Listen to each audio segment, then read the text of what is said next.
show. Author's Corner, she asked about the books they wrote. Very pleased to welcome to Author's Corner Andrew Raymer. His book, Tales of an Urban Mystic, a spiraling memoir. We're going to talk to him about some really extraordinary tales, things that he's seen, things that people are curious about or maybe fearful about, but it's just an amazing kaleidoscope, I would say. There was a description I read that said kaleidoscope, and I thought, this is a kaleidoscope of not just everyday urban life, but this man's life.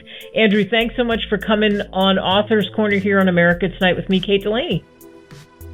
Well, Kate, thank you. I am honored and delighted to be with you. I'm sitting on my couch looking out at the picture that's on the cover of the book and just smiling from being with you. So thank you.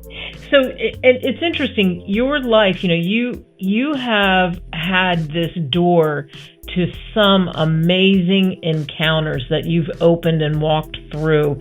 You have what so many people would call, I guess, the gift. So tell us about that. Tell us about starting as a twin, what happened in your early life, the things that made you realize, there's angels and there are people that are out there and there is reincarnation. Yes, that's very much my experience. And for me, the background that someone who will be 75 soon is I view my experiences as a kind of a biological trait. I'm vision impaired, I can't drive. I could never dribble a basketball. There are things I cannot do. I cannot count except for on my fingers. But I can remember floating in the womb beside my twin brother. And I remember a moment of suddenly this surging beside me and his heart stopped and he was dead. I've never forgotten that, ever. Wow. And, for your family, the tragedy in going through that, and then ultimately things that happened that propelled you forward. When you had that, like you've never forgotten that, what does that do to your early years as a little boy? Well, it's interesting, Kate, because I've met, in the course of my life, 4 people who had the exact same experience. And one of them, when I spoke with her, we never met in person, but someone who knew I had this experience said, oh, my best friend growing up had the same experience. And we spent an hour and a half on the phone talking. And I have always felt that there's an absence beside me on my left. And she has always felt an absence beside her on her right. And when I mentioned that in my 20s to one of my doctors, he said, well, yeah, that confirms what you're telling me, that your brother was floating on your left in the womb. And she said that that was her experience, that her sister was floating on the right. So wandering through my life this way in a state of grief was a very strange experience. And I mentioned in the book, there were moments when I was so angry at him for leaving me, and moments when I was really angry at him for not taking me with him. And it's made me, in a funny way, feel like I've had to live my life double. I'm going to make it up for you. I'm going to, I'll be a writer and a painter. I'll be this and that. I'll do this and that. And it's only very recently that I felt like, hey, old man, you can only live your life once. But right. What was interesting is a few years ago, I'm terrible with dates now, I was standing at the stove, heating up a pot of soup, and I cracked an egg into it, and I looked in the pot, and there were 2 yolks. And for a moment I thought, oh my God, I have Alzheimer's because I forgot that I already cracked an egg in. And then I looked down and there was one uncracked shell and one that I had cracked. And then I felt my twin brother's soul or spirit standing right beside me to my left. And It was so powerful, I just started crying. It was like, here you are. Wow. And you've never gone away as a soul. And so in telling these stories, I want to support other people who have these kinds of experiences in a culture where we don't talk about it a lot, and where sometimes if we do talk about it, it's considered really a frightening experience. One of my friends wrote an endorsement for the book that starts out with his writing. Lily Tomlin once pondered, why is it when we talk to God, we're said to be praying, but when God talks to us, we're schizophrenic? Wow. That tells it all, doesn't it? The tale. Yeah. Yeah. Hey, kid, you're crazy. So I learned by the age of like 3 and 4, don't talk about what's going on with you. Don't mention your past lives. There's a story that I tell in the book where, as a little boy, I vividly remembered living in multiple other places. And at that point, my family was very poor. We lived in a tiny 3-room apartment in Queens, New York. I shared a tiny little bedroom with my brother. Our parents slept in the living room. And I remembered living on an island. I remembered living in a gigantic mansion, unlike anything I'd ever seen. And I remembered my parents. I remembered my grandparents. I remembered my sisters.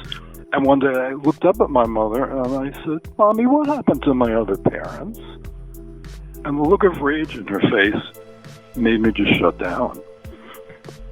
And what I tell the story in the book, and then I tell an alternate version, which is, if we were living in a culture that believed in reincarnation, Mommy would have squatted in front of me and said, oh, sweetheart, tell me about them. What were they like?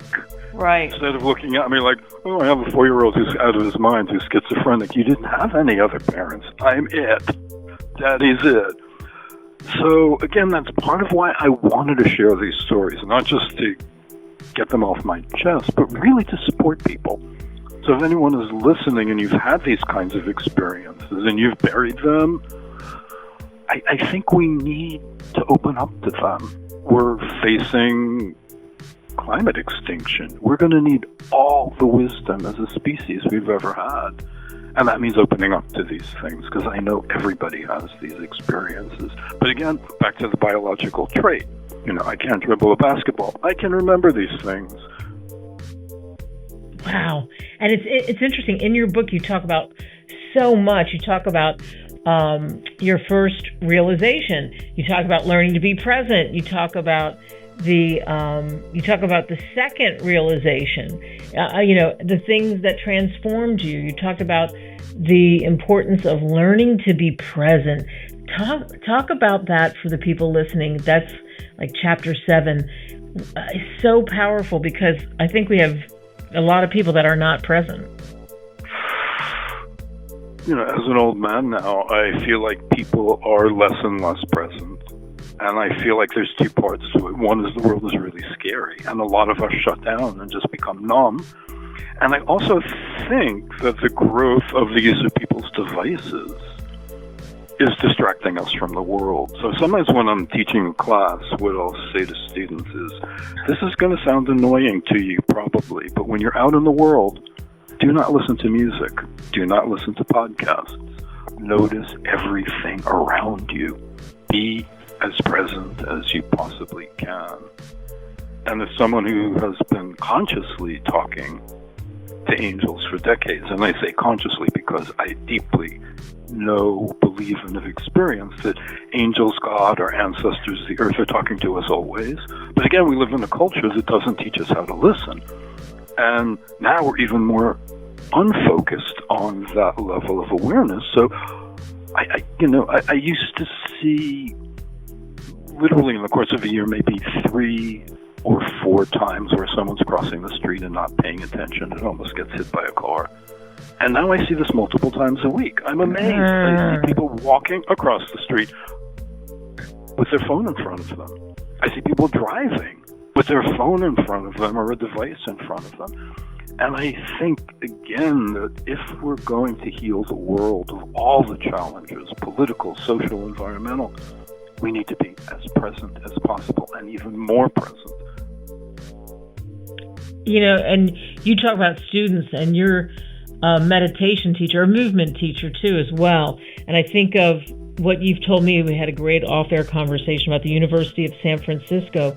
And what has that been like for you to be a teacher? And of course, you have been a teacher because you're a storyteller, and this has been such a big chunk of your life. What is that like to pass that knowledge on?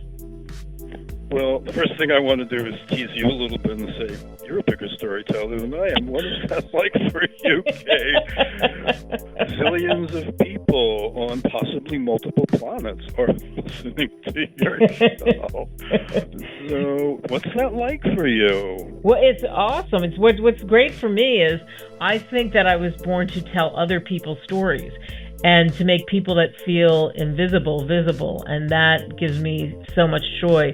And you and I talked about this. When you know your purpose, there's something about that. This is what I think I was supposed to do, at least certainly now.